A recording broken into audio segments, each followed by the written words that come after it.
May Pabengi, Pampanga, magandang gabi, Central Luzon. Ako po yung kaya kayong talasuyo, Justin Dizon.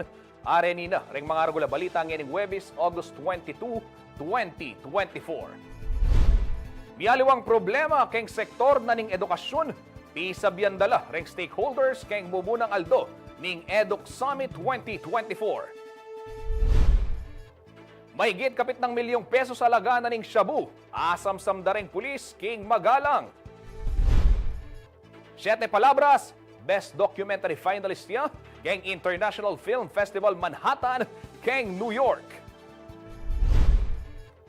Show cause order para kay Porac Mayor Jing Capil, inihain na ng Quad Committee ng Kamara.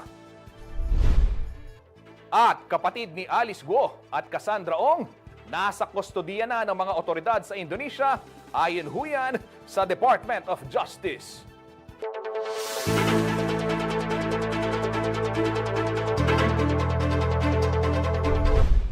Pisabyan dala ring stakeholders deng miyaliwang problema keng sektor na ning edukasyon keng munang aldo na po ning Educ Summit 2024. Midaon la naman pong breakout session bang mamiemo ni Kala nung makanalo lakwas isamas ing pamag-aral at pamanuru ka ring anak. Mamalitaya po Arlene Salonga. May tipon-tipon na ring educators manibat king Enhanced Childhood Care Development o ECCD, Basic Education, Higher Education Institutions o HEIs, at miyaliwa pang stakeholders kaya berang estudyante at payangari king San Fernando para king Education Summit 2024. May bayti pauli na ning inisyatiba ng Multi-Sectoral Governance Council o MSGC at lokal kapanibalan ng Siyudad San Fernando bang i-address ing education crisis base king resulta ning Second Congressional Commission on Education o EDCOM-2. Agpangking chairperson ng CSFP Education Summit nga ning Banwa ay attorney Oscar Rodriguez, maluwat nang mamarap king krisis king edukasyon ing bangsa ang gana king kasalungsungan. Patune keni rang linwal karang national at international assessment nung nuka rin mangulela larang estudyanteng Pilipino karang fundamental subjects kalupan ning math, science at reading ang timurin king creative thinking.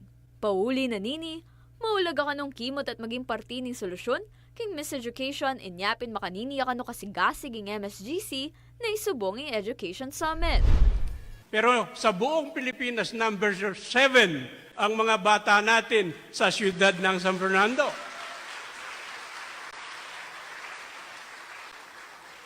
Ganyan kaimportante sa amin ang edukasyon. Prinesenta na naman ng Chief Technical Specialist ng EDCOM-2 ay Krupskaya Año Nuevo ng mapilang highlights ng EDCOM-2.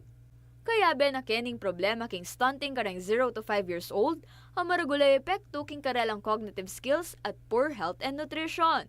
Hikit mo naman king pamag-aral yung problema king bullying at kakulangan karang guidance counselors ating maluwat ng sasangsing darang taluturo, administrative at ancillary tasks at dagdag obra karela at ing kakulangan darang non-teaching personnel. Problema mo naman ing mababang average passing rate karang licensure examination king elementary at secondary levels, hindi mo rin ing mababang training regulations king TESDA. Agpang kang Año Nuevo, marugulyang bagay ng gewa ng Education Summit ng Siyudad San Fernando, uling maulagay sa darang may iyaliwang sektor, king pamanintun solusyon king problema. Kaya po ngayon, dito po sa San Fernando, I am very pleased and impressed. Kasi po it seems talagang may effort po kayo to collaborate. Yung iba't ibang agencies at saka iba't ibang subsectors ng education. Just, ito po, itong summit na ito, this is proof that you are really trying to collaborate and work together. And that's not what's happening sa national level, unfortunately. King mumunang aldoning may sabing summit, miyaliwang plenary sessions ding merapat. Kaya be karening assessment king ECCD programs, pa mag-evaluate king basic education quality at accessibility, higher education at TVET king syudad. Kini din na kererang educators, estudyante at payangari, Ring karelang pa maglalawen nung mararapat king syudad ng San Fernando ing linwal king EDCOM report. Mika presentation mo naman karemeging output dareng workshop. Gamita ne manini para karang education initiatives at programang gawan king syudad.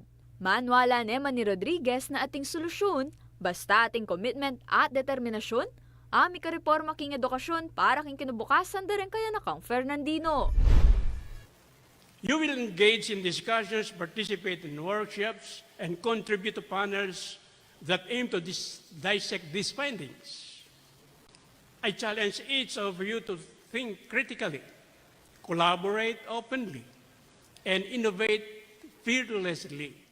We must do something. Sabi nila, anong magagawa natin? Wala tayong pera, dinatan, padre. Sabi ko, magsilbita mo ako. What does that mean? Yes, we can. Kaya be Jennifer Salenga, ako po yung kaya kayong Talasuyo, Arlen Salonga, ating pusong makabalen.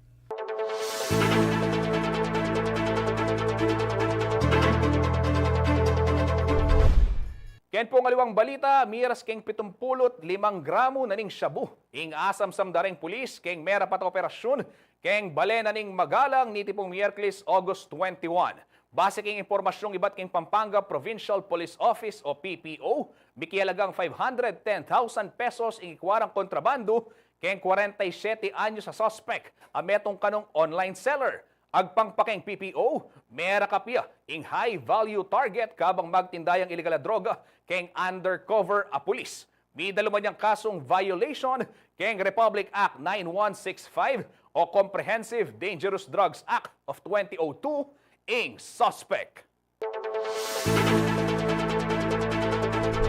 Kabalen, balita naman po kayong papalapit na eleksyon. Plano na kanong tagal kayong pang-aalkalde ning Balena ning Santa Ana, Pampanga, idati pong board member at engineer Ferdinand Dinan Labong. Agpangpukang Labong, linipat na ing kayang residency, ang po pa yung kayang voters registration, bayo ya pamigplano, ang pong migdesisyong tagal ang timong alkalde ning mesabing Balen king daratang at 2025 national and local elections. Kaya be kanu, king kayang lineup ding mapilan ka ring incumbent officials, ang po ring comebacking political figures king 3rd District. Metong po kareni, inconsistent top councilor ay Rodora Oday Nakpil, ang magsilbi ka ng running mate ng Labong king posisyon a vice mayor.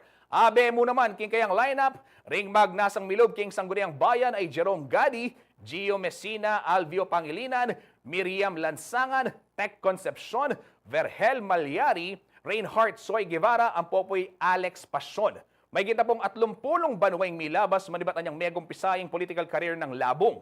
Megong pisay pong menong kulan ni Tian, timong barangay chairman ning barangay San Antonio, ken pong kayang hometown in pong Balen ning Bacolod. Meging Pampanga Provincial Board member yamo naman ni Labong, kilob na po ning mapilang termino nung nukarin Bigsil BIT kareng Balen ning Bacolor, Mexico, Arayat, Santa Ana, ang pong syudad San Fernando, bayo ya pinalit king pwesto ing kayang anak ay Fernando Lucky Labong.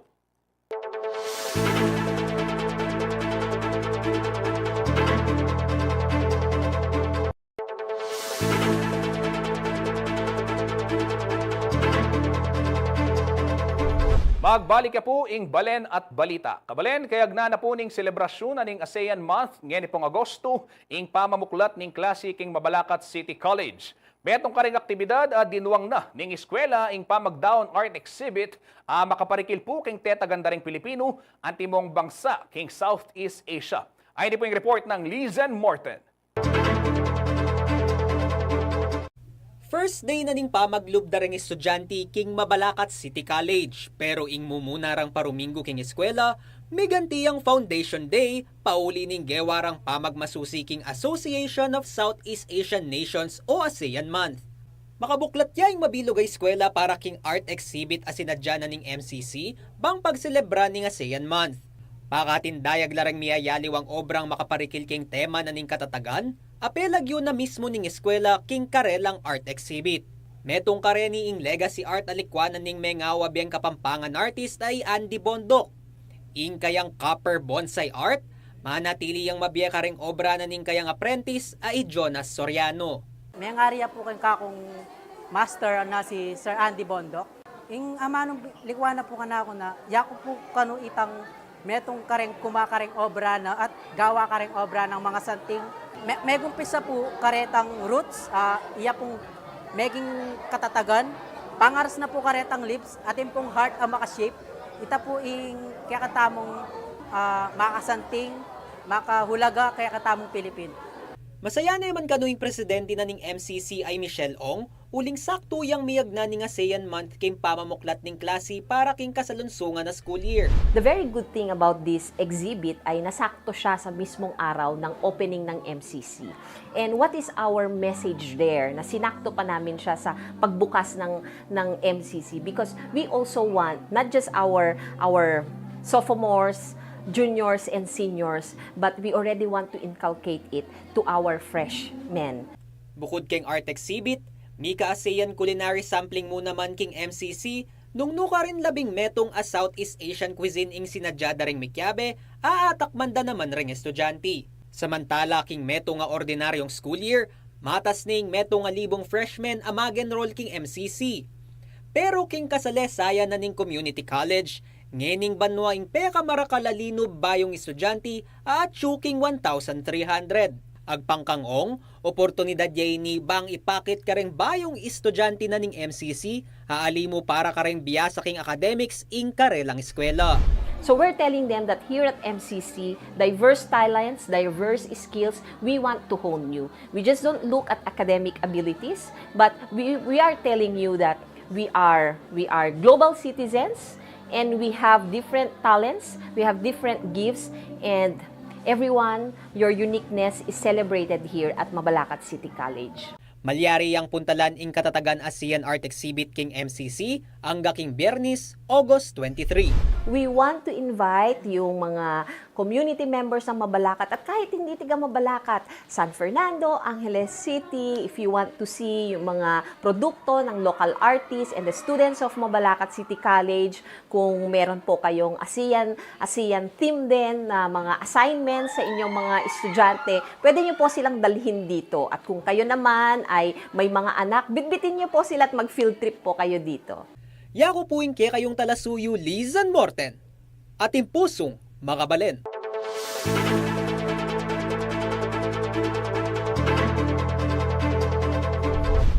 Kaya nga luwa naman pong balita, makuleng Christmas lanterns deng mamiesala ngeni king Abacan Bridge at Friendship Bridge ken pong syudad na ning Angeles. Pepas lagda na laring red ang popong yellow lanterns may gitmeto nga Domingo. Bayo po yung Christmas celebration king Pilipinas, amagumpisa katukluda ring Burr months. Marano lang pong may install deni bang mamiyasaya king syudad, agpangpukang Mayor Carmelo Pogi Lazatin Jr. Samantala, balita pa mo rin po kayong syudad na ning Angeles, may kalubiyang antimong finalist for Best Documentary in Siete Palabras kayong 2024 International Film Festival Manhattan o IFFM kayong New York City.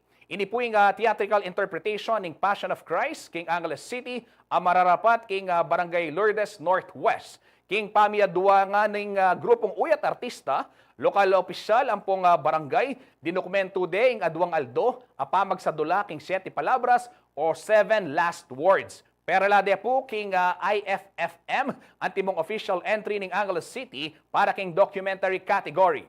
Kwento ning direktor ay Jason Pabalan, makabang panahon ning making pamagsadya ring ginanap king play. Minabot la kanong king 160 may git ding ginanap pa artista. Taganang pekikwanan da kanong maging authentic manibat king costume, props, ampong acting. Makanyan man, penatilyan da kanong sagrado ing pamagsadulan ating wala ing kultura nung makanano ding gagawan ing Passion of Christ kanita pang minunang panahon. Tutula naman kano ding megpapako at alila po artista reni. May nibatan niya kano ing konseptong gawan niyang documentary ing Siete Palabras king kaburiandang mapreserbaya ing mesabing tradisyon. Kilog na po ning 11 metong banwa at tatal na ning Direct Jason. Ini pong play, eya kano madodokumento iti. At pagkabalwa na pa, nakilog ning migit dinala na banwa at tune ing mesabing tradisyon. Samantala, marapat naman ning awarding ceremony ning 2024 International Film Festival Manhattan king daratang October 12 to 16. Anyang kasing gagawan mi mag-rehearse kami. Mi pagstorya kami ping Kapitan Nick ne. But abalo kitang 100 years na pala ing tradition na ini. And then alam document. Alang bala mo every year gagawan de for the century old kay. So sabi ko, ala kay bang video or kaya sabi ko, atin ka rin rata mong cellphone, rata mong alitan kaya may. So yung gawa ko, sabi ko, gawan tayong documentary. But sakto, ating category keng kareng international film na pwede tayong i-entry para at least international makilala ya. Yung kaya malating barangay hindi natin palang makanini for almost 100 years din gagawan. So anyang Huwebes Santong Pambiran Santo, nag-set kaming camera, gawa itang retang makanano yung pulay in program. Kabalen, ako pumamakot dakal pa balita, king pa magbalik, ning balen at balita.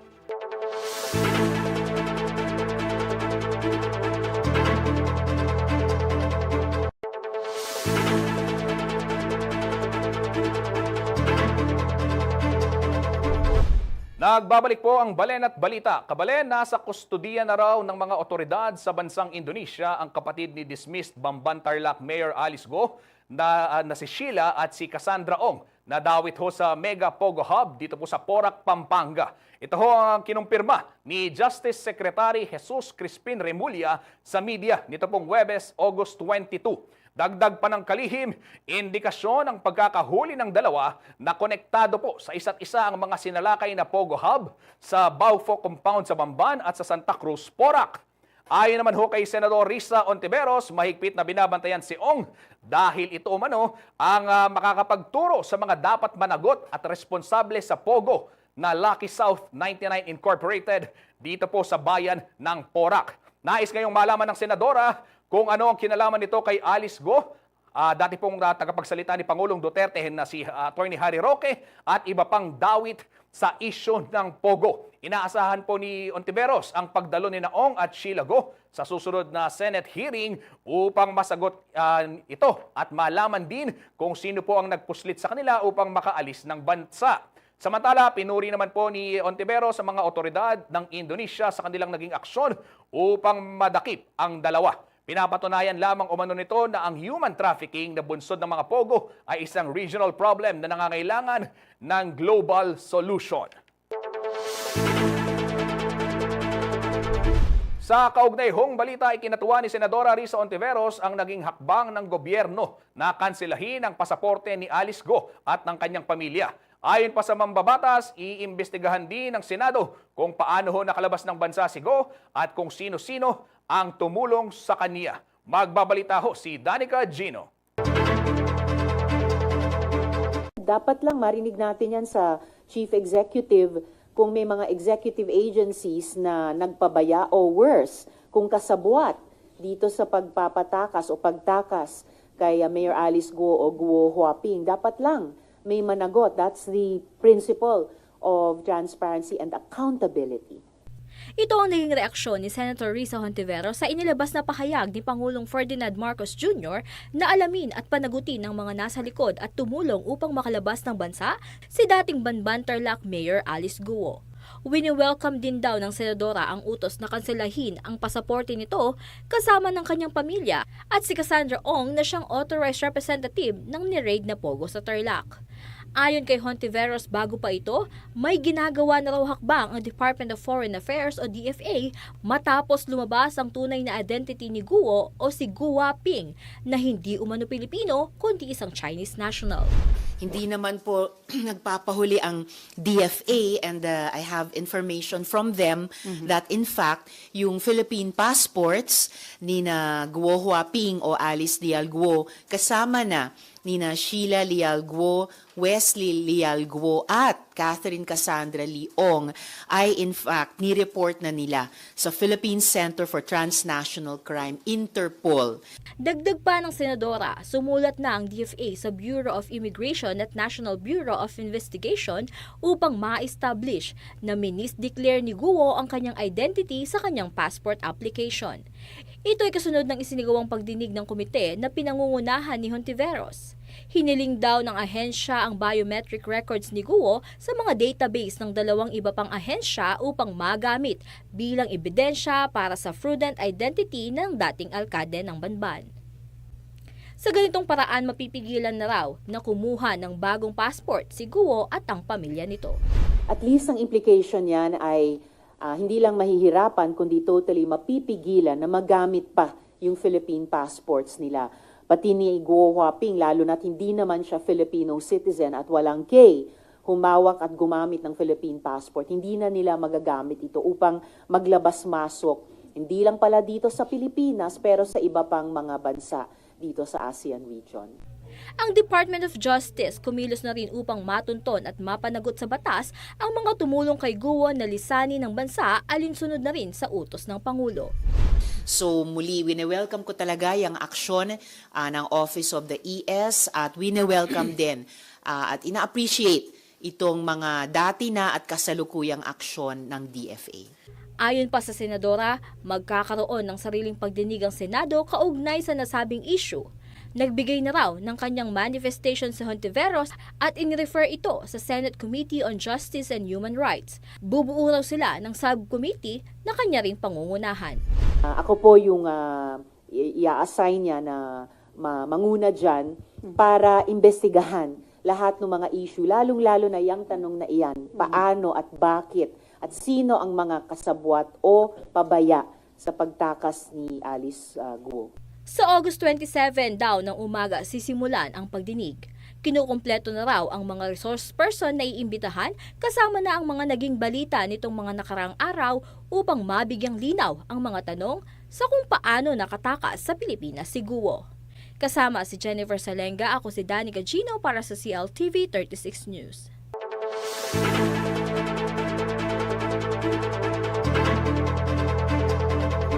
Samantala, absent ho si Porac, Pampanga Mayor Jing Capil sa ikadalawang Quad Committee hearing ng House of Representatives kaugnay ng kanilang legislative inquiry o investigasyon sa mga iligal na pogo sa bansa. Bunsod nito, isang show cause order ang inihain ng komite para sa lokal na pamahalaan ng Porac sa bisa ng mungkahi ni Abang Lingkod Party List Representative Joseph Stephen Paduano. Ito ay sa kabila ng excuse letter na isinumite ni Capil sa komite na nagsasabing dadalo siya sa isang Island Cluster Conference mula ika-20 hanggang ika-23 ng Agosto. Dahilan kaya hindi po siya naka-attend o makaka-attend sa nasabing pagdinig.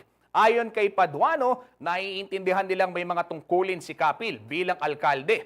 Ngunit sana'y nagpadala ng kinatawan ang lokal na pamahalaan upang makiisa sa Quadcom hearing. Matatandaan namang present si Mayor Capil sa unang Quadcom hearing na isinagawa ng HOR sa Bacolor, Pampanga nito lamang August 16. Mr. Chairman, may I know that if there is somebody from the municipality of Porac, Pampanga present today? Please stand po. Mayroon pa dito? Wala. Wala.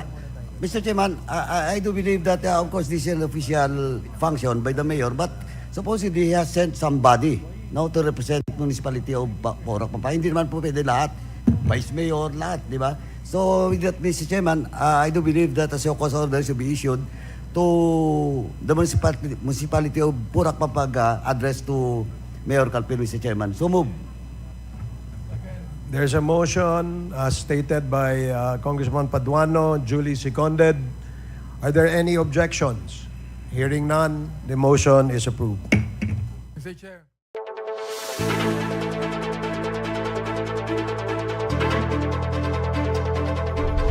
Balita pa rin ho, kaugnay ng Quadcom Committee, inaanyayahan po ng House of Representatives si dating Pangulong Rodrigo Duterte na humarap sa naturang komite upang bigyang linaw ang mga paratang na extrajudicial killings sa kasagsagan ho ng kanyang administrasyon. Inaprobahan ng komite ang mungkahi ni Pampanga 3rd District at Senior Deputy Speaker Aurelio Dong Gonzales na imbitahan po ang dating Pangulo kasunod ng testimonya ni Leopoldo Tata Tan Jr. Si Tan po ay isa sa 2 bilanggo na pumatay daw sa 3 Chinese drug lords sa loob ng maximum security facility ng Davao Prison and Penal Farm noong 2016. Kasama niya hong tumistigo sa Quad Committee si Fernando Magdadaro na kanyang kasabwat sa naturang krimen. In this light of this very serious and sensitive development, may I move in the interest of fairness. May I move to invite the former president to hear his side on this matter. I rest my case, Mr. Chairman. Thank you, Senior Deputy Speaker Gonzales. There is a motion to invite the former president to shed light on the issue raised before this committee in the spirit of fairness. Is there any second? Duly seconded, and hearing no objection, the motion is carried.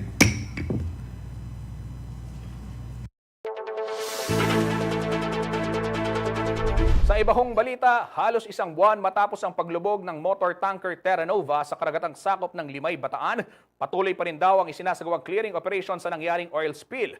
Ayon ho yan sa Office of Civil Defense. Alamin natin ang latest sa ulat ni Lizen Morten. Patuloy daw ang ginagawang hakbang ng iba't ibang ahensya ng pamahalaan para makontrol ang pinsala ng oil spill sa Bataan. Matatanda ang kasagsagan ng bagyong Karina noong July 25 nang lumubog sa karagatang sakop ng bayan ng Limay ang motor tanker o MT Terra Nova na may kargang 1.4 million liters ng industrial oil. Ayon sa Office of Civil Defense o OCD Region 3, mas maraming naapektuhan ng oil spill incident sa Calabarzon Region kaysa dito sa Central Luzon. Again, napaka-relax na naman yung council because we have in-install po yung incident management team ng Bataan. Nandun po yung incident command post, may incident commander po doon. Then dahil pwede pong tamaan o may projected na maapektuhan sa municipalities ng Pampanga at saka yung coastal municipalities ng Bulacan. Kaya po nag-organize din po ang Pampanga ng incident management team at saka incident management team din po ng Bulacan. As of August 20, nasa ilalim pa rin daw ng karagatan ang barko ayon kay OCD Region 3 Director Amador Corpus. Ang kagandahan lang naman po ito na nangyari bago siya lumubog, nung nag-distress call siya, nung nag-abandon ship pila, nag-announce po yung boat captain na they managed na isara lahat yung mga, I think, 20 or 24 valves nito bago sa lumubog. Kaya very napigilan po yung paglabas talaga ng maraming oil. Posibleng maging pahirapan aniya ang pagsipsip ng langis dahil mag-iisang buwan na rin mula nang lumubog ang barko at malamig ang kinalalagyan nito kaya't malapot na ang krudo. Mayroon naman daw dalawang equipment ang OCD upang mapabilis ang proseso ng siphoning. Medyo mabagal lang po pero ang guidance po ng nila dun sa IMT is slowly but surely. Kasi yung nakaabang po na risk napakalaki. So kaya nga po so far sa ibabaw naman po nun, sa ground zero, nakaantabay yung 6 na tugboat ng Salvor para yung mga konting lumalabas na oil, inaabangan na kagad nila ng oil spill boom.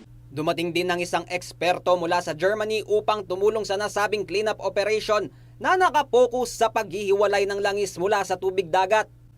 Samantala, batay sa ulat ng Regional Disaster Risk Reduction and Management Council 3, as of August 20, nasa humigit kumulang 50,000 pamilya sa Bataan ang apektado ng MT Terra Nova oil spill incident.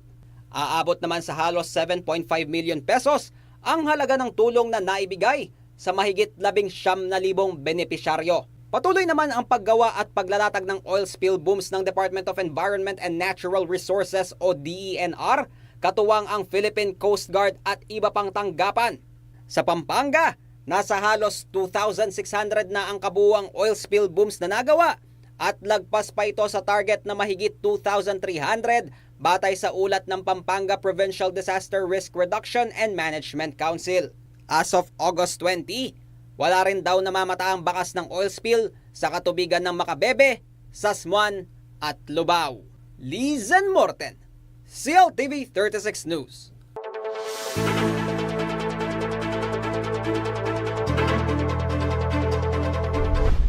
Samantala, umabot na raw sa mahigit 76 million pesos ang halaga ng tulong na naipagkaloob ng Department of Social Welfare and Development o DSWD sa mga individual na naapektuhan ng oil spill. Ito ang inihayag ni DSWD Undersecretary Diane Cahipe sa pagdinig ng House Committee on Ecology na naganap nito pong Martes, August 20, hinggil sa MT Terra Nova at motor tanker Jason Bradley na sangkot sa maritime incident sa Bataan. Aniya, partikular na tinukoy ng ahensya ang mga mangingisda na naapektuhan sa mga lugar kung saan nagdeklara po ng no-catch zone at fishing ban. Sa naturang halaga, mahigit 51 million pesos ang tulong pinansyal habang higit 25 million pesos naman ay sa pamamagitan ho ng mga tinatawag na family food packs. Ipinamahagi na raw ng ahensya sa naturang o ang naturang assistance sa higit 167,000 individuals sa 270 na mga barangay sa Central Luzon at sa Calabarzon. Samantala, tiniyak ng opisyal na patuloy umanong paghahatid nila ng tulong sa mga biktima ng oil spill habang nananatili ang banta at epekto nito sa kabuhayan ng mga mangingisda. Kabalen, wag ho kayong aalis at marami pang balita sa aming pagbabalik.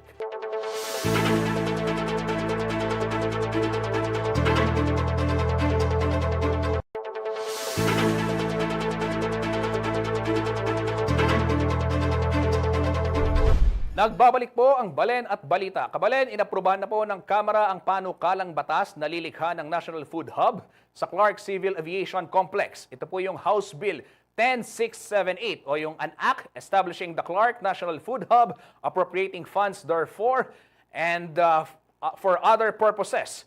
Na layong umanong i-centralize at gawing moderno ang distribution, storage at processing ng mga produktong pang-agrikultura dito po sa ating bansa. Unanimously approved ng House Committee on Trade and Industry ang panukala sa unang pagbasa na naganap ho nitong Martes, August 20. Kabilang ho sa mga pangunahing may akda ng panukalang batas ay sina Cagayan de Oro 2nd District Representative Rufus B. Rodriguez, Bataan 3rd District Representative Maria Angela Garcia, Leyte 3rd District Representative Ana Victoria Veloso Tuazon. Co-authors naman ho sina Bulacan 6th District Representative Salvador Pleito at Baguio City Representative Mark Go. Habang dumalo rin sa naturang pagdinig si dating presidente at kasalukuyang Pampanga 2nd District Representative Gloria Macapagal Arroyo na nagpahayag po ng suporta sa naturang panukala. Ayon pa ho kay Rodriguez, malaki raw ang papel na gagampanan ng itatayong National Food Hub sa Clark dahil makatutulong ito sa daloy ng produkto at serbisyo mula sa mga producer patungo sa mga mamimili. Bukod pa rito, matutugunan din nito ang mga alalahanin sa food security ng bansa dahil magiging streamlined na raw ang proseso sa pamamahagi ng pagkain. Nasa ilalim ho ng pangangasiwa ng Clark International Airport Corporation o SIAC ang Civil Aviation Complex kung saan itatayo ho itong 62 ektaryang National Food Hub na nagkakahalagang 8.5 billion pesos. Bunsod ho nito, malaki umanong pasasalamat ng Presidente at CEO ng SIAC na si Ari Perez kasunod ng pag-aproba ng komite sa naturang panukala. Aniya, ang proyekto ay naayon sa inisyatiba ng national government na paunlarin ang Luzon Economic Corridor na magdadala sa bansa bilang isang regional hub para sa agribusiness at logistics sa buong Asia-Pacific. Oras na maisabatas ho ang nasabing panukala, makapagbibigay raw ito ng mataas na farm productivity, sustained agribusiness, gayon din ang mas mataas na kita para ho sa mga magsasaka. Tampok naman daw sa itatayong Clark National Food Hub ang state-of-the-art food storage, warehouses, cold storage facilities, processing units, administrative offices, logistics, infrastructure, at wholesale and retail market spaces. Samantala, nakatakda na raw isang guni sa Committee on Appropriations at sa Committee on Ways and Means ang panukala para sa funding at tax incentives provisions.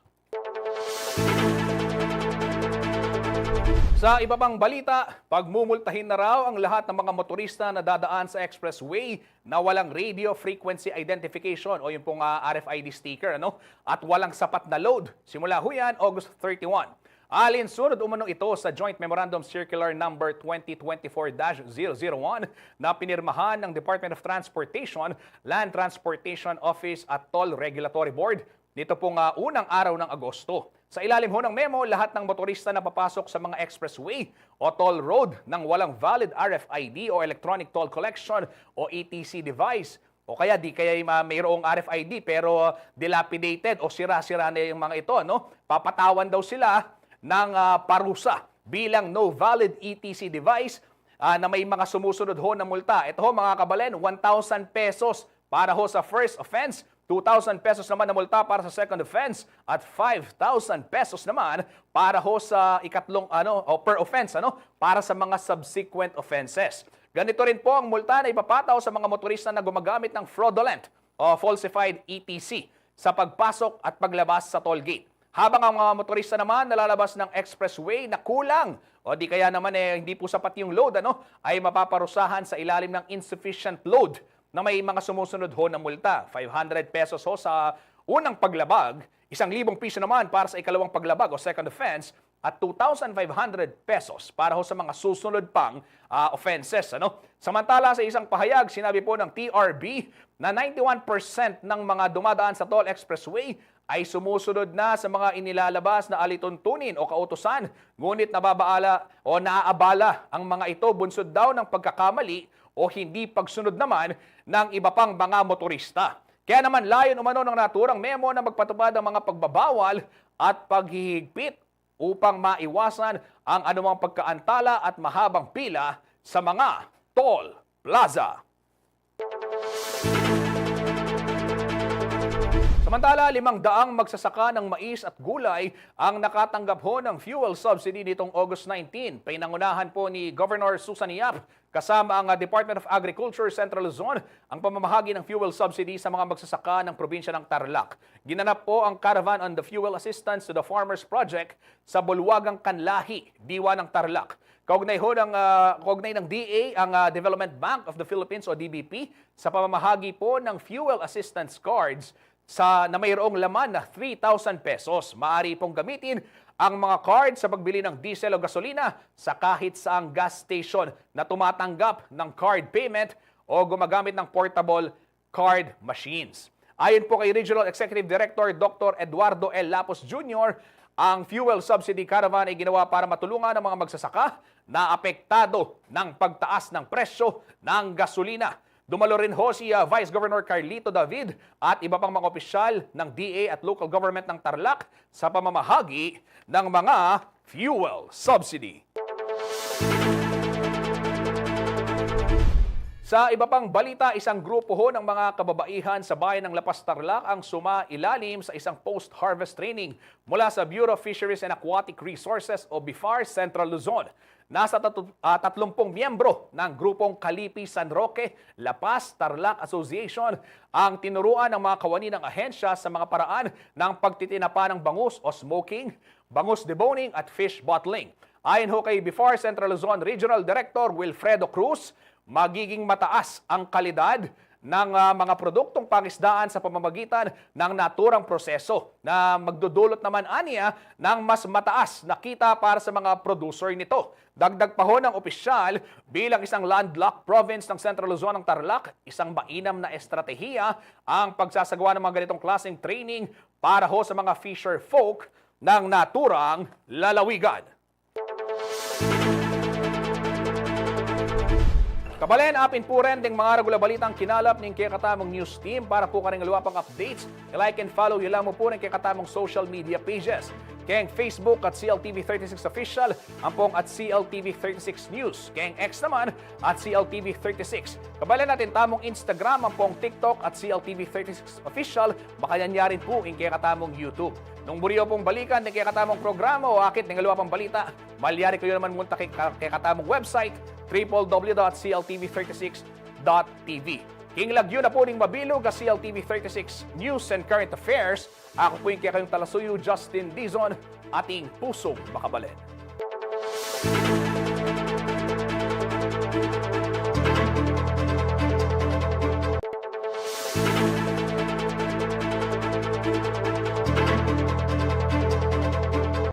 May pabengi Pampanga, magandang gabi Central Luzon. Ako po yung kaya kayong talasuyo, Justin Dizon.